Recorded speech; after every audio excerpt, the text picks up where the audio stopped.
எரியிற நெருப்புல எண்ணெய் ஊத்துற வகையில தான் இப்போ டிவிகே தலைவர் விஜய் அவர்களுக்கு ஒரு சில விஷயங்கள் நடந்திருக்கு. அது என்ன, யாரால நடந்திருக்குன்றத வாங்க இந்த வீடியோல பார்க்கலாம். அதுக்கு முன்னாடி நம்ம சினி சமூகம் சேனலை சப்ஸ்கிரைப் பண்ணாதவங்க மறக்காம சப்ஸ்கிரைப் பண்ணிட்டு பக்கத்துல இருக்க பெல் ஐக்கனையும் மறக்காம பிரஸ் பண்ணிடுங்க. கரூர் சம்பவத்துக்கு அப்புறமா விஜய் அவர்களை எப்ப சந்திப்போம் அப்படின்ட்டு மக்கள் மத்தியில ஒரு எதிர்பார்ப்பு இருந்துட்டு இருந்தது. அதுவும் இல்லாம நிறைய பேர் என்ன வாயவே திறக்க மாட்டாரு விஜய், இது வரைக்கும் கத்தி கத்தி பேசினாரு, என்ன இதுக்கு வாயவே திறக்கல அப்படின்லாம் சொல்லப்பட்டு இருந்தது. இந்த எல்லா சர்ச்சைகளுக்கும் முற்றுப்புள்ளி வைக்கிற வகையில சமீபத்துல ஒரு கூட்டம் ஒன்று நடத்தினாங்க. இந்த கூட்டத்துல ஒரு சில முடிவுகளும் எடுத்திருக்காங்க. இந்த கூட்டம் எதுக்காக அப்படின்ட்டு எல்லாருக்கும் தெளிவுபடுத்துற வகையில ஒரு சில விஷயங்களை ஷேர் பண்ணியிருந்தாங்க. அதெல்லாம் பார்க்கும்போது பரவாயில்ல, அடுத்த கட்டத்துக்கு மூவ் ஆன் பண்ணிட்டாரு விஜய் அப்படிலாம் ரொம்ப ஒரு பாசிட்டிவான வேலை சொன்னாலும் அவரை வளரவே விடக்கூடாதுன்ட்டு வெளியில இருக்கிறவங்க கிடையாது, உள்ளுக்குள்ள இருக்கிறவங்களே ஒரு சில சதி திட்டங்களை தீட்டுறாங்களாம். இதை நானா சொல்லலைங்க, எஸ்ஏசி அவர்கள் அவங்களுடைய மகனான விஜய் அவர்கள் கிட்ட சொன்னதாக ஒரு சில தகவல்கள் இப்போ சோசியல் மீடியால வள வந்துட்டு இருக்கு. அந்த நபர்கள் யார் யாரு அப்படின்னா ஜான் ஆரோக்கியசாமி, புசி ஆனந்த், ஆதவ் அர்ஜுனன். ஸோ இந்த 3 பேருடைய பிடியில விஜய் ரொம்பவே மாட்டிக்கிட்டு இருக்காரு. அவரு தன்னிச்சையா எந்த முடிவும் எடுக்க முடியாம இருக்காங்க.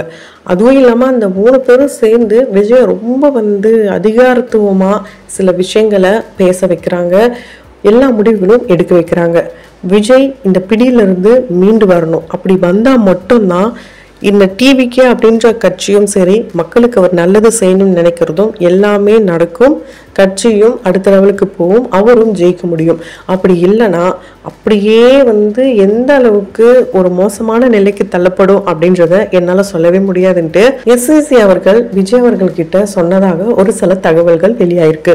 இந்த 3 பேரால தான் அந்த கரூர் சம்பவம் நடந்ததாகவும், இந்த 3 பேர் மட்டும் அப்போ கரெக்டான விதிமுறைகளை கரெக்டான ஒரு வழியில கொண்டு போயிருந்தா விஜய் இந்த அளவுக்கு போயிருக்க வாய்ப்பே இல்லை.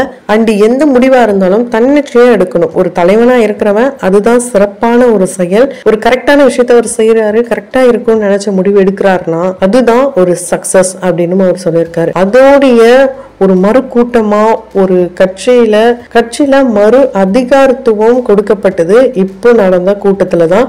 அது யாருக்குன்னு பாத்தீங்கன்னா எஸ்ஏசி அவர்களுக்கும் அவருக்கு ஆதரவா இருக்கிறவங்களுக்கும்.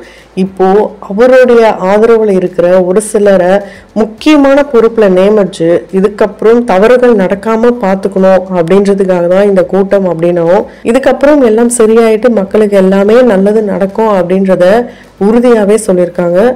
கண்டிப்பா இவர் சொன்னதுல ஒரு 50% உண்மை அப்படின்னு சொல்லலாம். ஏன்னா விஜய் அவர்கள் ஒரு கட்சி அப்படின்னு வந்துட்டா எல்லாரையுமே முடிவு கேட்கணும், எல்லாரையுமே சஜஷன் கேட்கணும், முடிவை அவர் தான் எடுக்கணும். அதை விட்டுட்டு ஒவ்வொருத்தருடைய முடிவையும் நம்ம கேட்டு அந்த முடிவில் எது பெஸ்டா இருக்கோ அதுல ஒரு முடிவு எடுக்கிறது தவறான விஷயம். ஸோ இதுக்கப்புறம் விஜய் அவர்கள் தன்னிச்சையா முடிவு எடுப்பாரு. அண்டு பல சிக்கல்ல தவிச்சிட்டு இருக்காரு, அதுல இருந்து மீண்டு வருவாரு அப்படின்றதையும் எதிர்பார்க்கலாம். அந்த வகையில எஸ்சிசி அவர்களுடைய இந்த அறிவுரை பத்தி நீங்க என்ன நினைக்கிறீங்க? உங்களுடைய கருத்துக்களை கமெண்ட் பாக்ஸ்ல மறக்காம கமெண்ட் பண்ணுங்க. தொடர்ந்து வீடியோஸ்லாம் பார்க்கணும்னு நினைச்சீங்கன்னா உடனே சேனலை சப்ஸ்கிரைப் பண்ணிட்டு பக்கத்துல இருக்க பெல் ஐக்கனையும் மறக்காம பிரஸ் பண்ணிடுங்க.